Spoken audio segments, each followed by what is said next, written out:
Hello friends, welcome to my channel. இன்னைக்கு இந்த வீடியோவில் நம்ம என்ன பார்க்க போறோம் அப்படின்னா காரப்பொரி தான் பார்க்க போறோம். நார்மலா இதுல பொரி மட்டும் ஆட் பண்ணி பண்ணுவாங்க.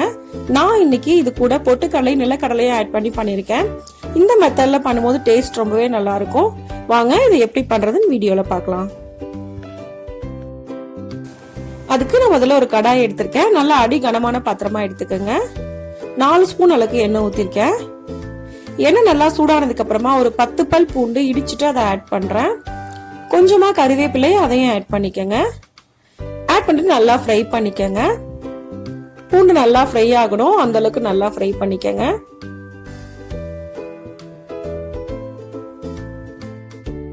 இப்போ இது நல்லா ஃப்ரை ஆயிடுச்சு. இப்போ இது கூட 50 கிராம் அளவுக்கு நிலக்கடலை ஆட் பண்ணி அதையும் நல்லா ஃப்ரை பண்ணிக்கலாம்.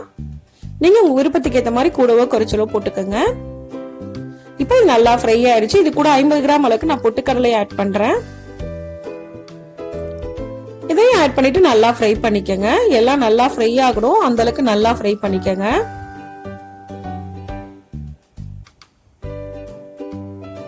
இப்போ நல்லா ஃப்ரை ஆயிடுச்சு. இந்த ஸ்டேஜ்ல மற்ற மசாலா பொருட்கள்லாம் ஆட் பண்ணிடலாம்.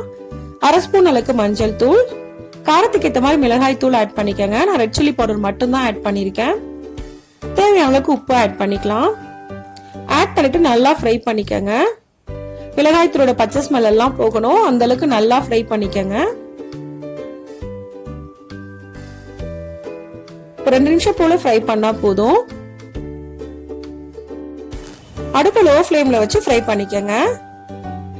இப்போ நல்லா ஃப்ரை ஆயிடுச்சு. இது கூட நான் பொரி ஆட் பண்றேன். நான் இன்னைக்கு 2 கப் அளவுக்கு பொரி ஆட் பண்ணிருக்கேன். ஆட் பண்ணிட்டு நல்லா மிக்ஸ் பண்ணிக்கங்க.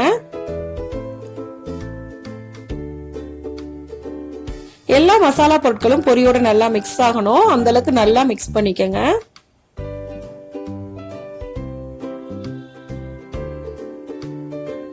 மிக்ஸ் பண்ணிட்டு ஒரு 3 நிமிஷம் போல நல்லா ஃப்ரை பண்ணணும்.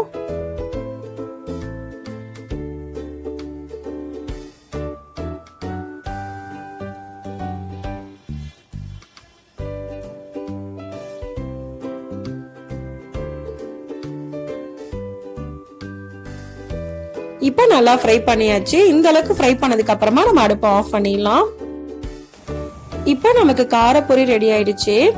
இதை நீங்க இந்த மாதிரி ஏர்டைட்டான ஒரு பாக்ஸ்ல போட்டு க்ளோஸ் பண்ணி வச்சு யூஸ் பண்ணீங்க அப்படின்னா 1 மாசம் வரைக்கும் உங்களுக்கு டேஸ்ட் மாறாம அப்படியே இருக்கும்.